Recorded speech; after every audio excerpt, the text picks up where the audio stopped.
నెలకి 50,000 నుండి 60,000 ఆదాయం రన్ టైలర్ యాప్ లో ఆర్డర్ కంప్లీట్ చేసి పేమెంట్ పొందండి.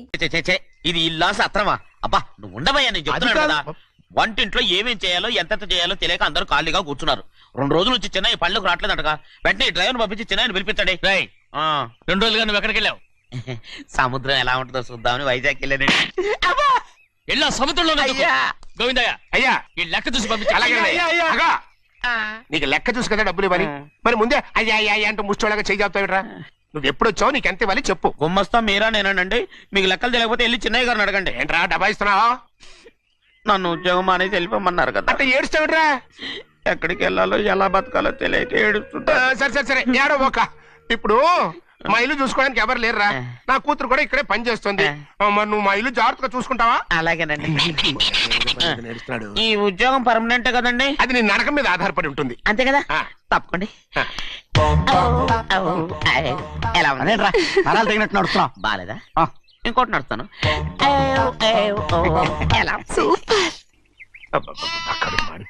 ఏంటి నాన్న బాగా ఆకలాతుందా? అవునమ్మా, ఇడ్లీ దమ్మని ఆ బస్సు గాని పంపించి 2 గంటలైంది. అప్పటికి ఆలస్యం అవుతామని నా బండి కూడా ఇచ్చి పంపించా. వచ్చేసా. సంతోషించాం. ఏంట్రా ఇంత ఆలస్యంగా చచ్చావు? మరి దీన్ని నడిపించకరావద్దేంటి? అదే నేనైతే లగెత్తుకెళ్ళి లగెత్తుకు వచ్చేసేవాడిని. అంటే ఈ బండి నడపడం నీ చేత కదా?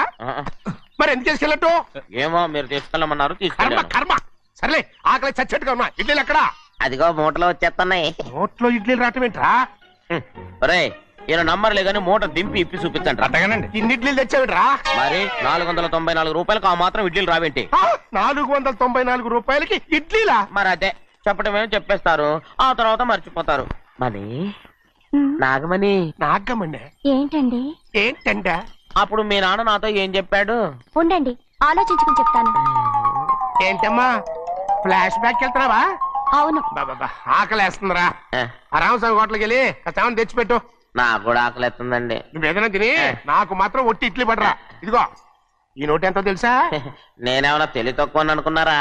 500 నోటు. అబ్బో నువ్వే దీన్ని అచ్చుకుతున్నట్టుగా మాట్లాడుతున్నావే.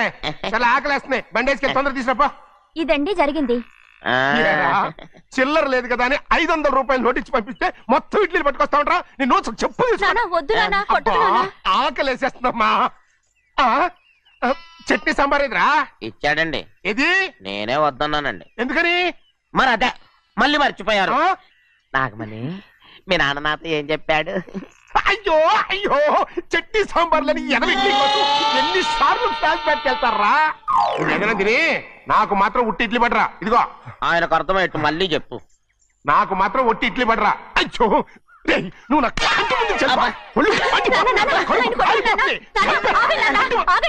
ఆయనతో పాటు నేను బయటకు వెళ్ళిపోతాను. ఎందుకంటే ఆయన నేను మీ దిక్కుమాల ప్రేమ కథ వినే ఓపిక ఎవ్వరికి లేదమ్మా. అయినా నువ్వు అనేది ఏముందిలే, అతను లేకుండా నేను బతకలేను అంటావు అంతే కదా? అయితే ఒక కండిషన్ రా. ఏంటి? నువ్వు చాలా తెలియగలవాడవని ఈ ప్రపంచానికి, నీ ముఖానికి ప్రపంచం దాకా ఎందుకు గానీ ఈ ఊళ్ళో నిరూపించుకో. నా కూతురు నీకు ఇచ్చి పెళ్లి చేస్తా. వాకే వెరీ వీచి. అయితే నువ్వు ఇంటి నుంచి బయటికి వెళ్ళరా. ఏమైందిరా అంతరాట పరిగెత్తున్నారు? ఉండవా? ఏమయ్యా ఏంటి అంతరాట పరిగెత్తున్నారు? నువ్వు నాకు అగనిస్ట్ పార్టీ. నేను నీకు చచ్చిరా చెప్పకూడదు. అయినా వయసులో పెద్దవాడు అడుగుతున్నావు కాబట్టి చెప్తున్నాను. మన బసోడు లేడు, వాడు పండిస్తున్నాడంట. అగా బసోడు ఏంటి, కొండ ఎత్తడం ఏంటి? ఎగతాళిగా ఉందా? నేను ఎగతాళి చేయడం కాదండి, ఊరంతా పరిగెడుతున్నారు. పైగా 10 రూపాయలు టికెట్ అంట. బసోడు కొండ తీసుకెళ్ళి చూపిస్తాను. నా కూతురు ప్రశాంతంగా ఉండండి, ప్రశాంతంగా ఉండండి. ఆంజనేయ స్వామిని ఒక పంట కాలే బాగా ఒళ్ళు పట్టంటారా.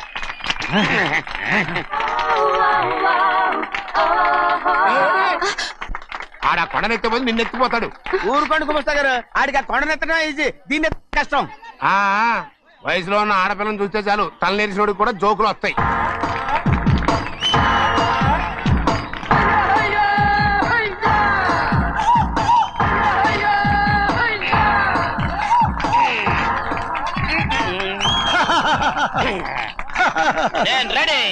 ఏంట్రా రెడీ?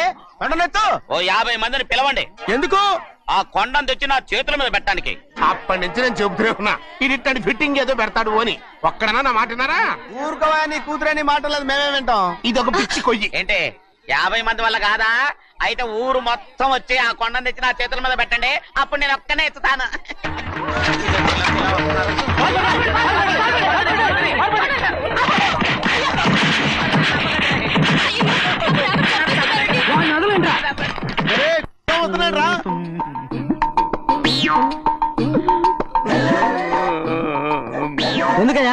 ఎందుకయ్యా అమాయకుని పట్టుకుని అందరూ చిత్త కొడుతున్నారు? అమాయకుడా? వీడా? అవును. స్వామి స్వామి మా వారిని రక్షించినందుకు చాలా థ్యాంక్స్ అండి. ఇలారా ఏ స్కూల్లో చదువుతున్నారా? Co education. అదే కరెక్ట్. Correct correct correct. ఇటు ఇటు ఇప్పుడు మాట్లాడు. నీ కూతుర్ని ఇతనికి ఇచ్చి చెయ్యాలి అంటే ఇతను తెలివైన వాడని నిరూపించుకోమన్నారుగా. అవును. ఇప్పుడు నేను చెప్తున్నాను, ఇక్కడున్న మీ అందరికంటే ఇతనే తెలివైన. ఎలాగా?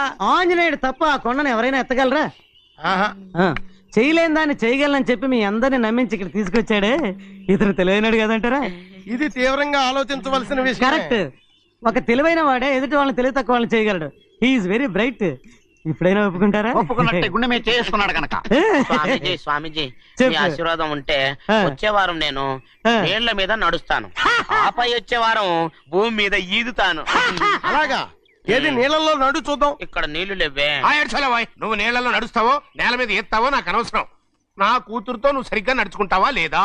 స్వామీజీ చెప్తే నడుచుకుంటాను. స్వామిలాగా మాత్రం నడవకు. ఈ జన్మలో చస్తే నీకు పెళ్ళి అవుతుంది. దా, దా. చేతులు కలపచ్చుగా. భజన తీరు వాయించండి. వెళ్ళొస్తాను. స్వామీజీ స్వామీజీ స్వామీజీ ఏంట్రా? అది నా పెళ్ళం చెయ్యి. ఓ సారీ, నా చేతి కర్ర అనుకున్నాను. ఆహా, స్వామీజీ అంటే వీడు కర్రను వదిలేసి కన్నీ నెత్తికెళ్తున్నాడు. రండి. అయ్యయ్యో నా కాళ్ళు చేతులు ఆటం లేదే. మీరెందుకు వచ్చారయ్య గారు? కబురు పెడితే నేనే వచ్చేదాన్నిగా. కూర్చోండి అయ్యా, కూర్చోండి. చిన్నయ్య టౌన్కి వెళ్ళాడు, ఏదో కొట్లో పని చేస్తున్నాడు. తర్వాత దాన్ని ఎవడు మర్చగలడు? నేనేం వాడిని చూడటానికి రాలేదు, నిన్ను చూడటానికి వచ్చాను. అవును, వారం వారం డబ్బుల కోసం వచ్చేదానివి 2 వారాలుగా ఎందుకు రాలేదు? అయినా నా బాధ్యత నేను చెయ్యాలిగా. ఇదిగో తీసుకో. డబ్బొద్దండి. నీ మనవడిని నేను ఇంట్లోంచి తరిమేశాను వద్దంటున్నావా? ఇది నీ మనవడి కోసం కాదు, నీ కొడుకు కోసం నేను చెయ్యాల్సిన బాధ్యత. ఆనాడు ఊరంతా నా బిడ్డ తప్పు చేశాడన్నా, మీ మనసుకి మాత్రం తప్పు చేశాడనిపించలేదు. ఈ రోజు నా మనవడు కూడా ఏ తప్పు చేయలేదు. ఆ విషయం మీరు తెలుసుకుని వాణ్ణి ఏ రోజు పనిలోకి రమ్మంటారో ఆ రోజే డబ్బు తీసుకుంటాను. నీ మనవడు చేసింది నేను కళ్ళారా చూశాను. దాని గురించి మాట్లాడాలంటే నాకే అసహ్యంగా ఉంది. డబ్బు తీసుకుంటావా లేదా? వద్దు బాబు. ఈ రోషమైనాలో నేను చూస్తాను.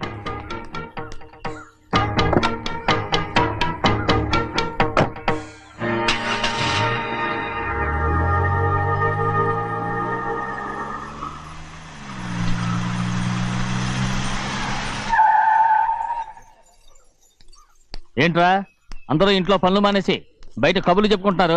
పెద్దమ్మాయి గారు అల్లుడు గారు మన ఇంటికి వచ్చారండి. వాళ్ళతో పాటు బంధువులు కూడా తీసుకొచ్చారండి, అందుకే మేమేం అనలేకపోయామండి. తాంబూలాలు కూడా పట్టుకొచ్చారండి.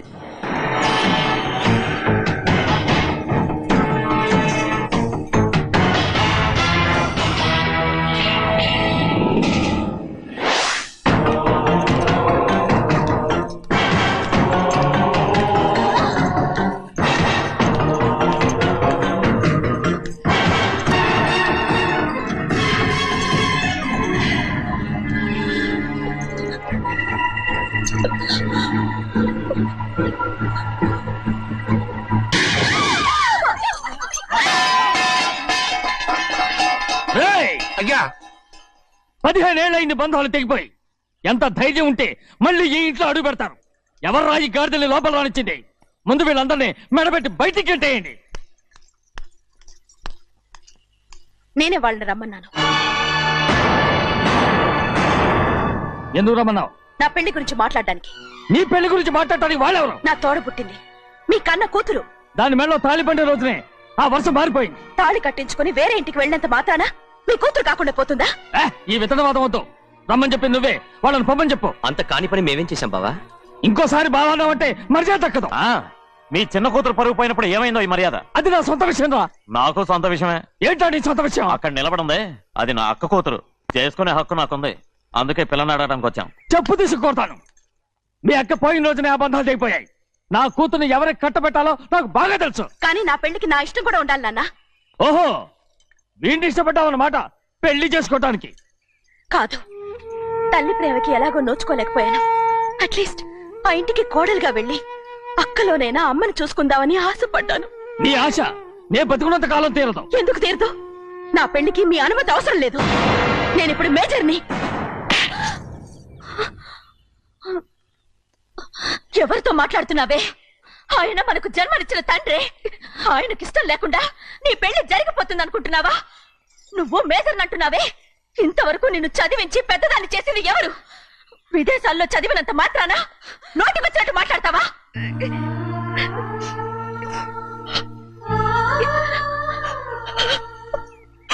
నన్ను క్షమించండి నాన్న.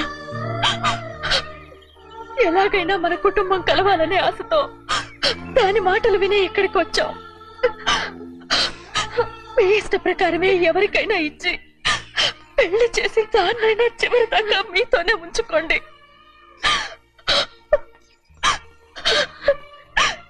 వెళ్ళొస్తానన్నా.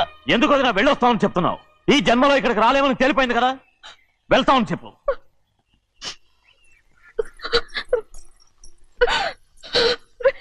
గోవిందయ్య, అయ్యా, ఈ దరిద్రాన్ని బయటపడి. అలాగేనండి.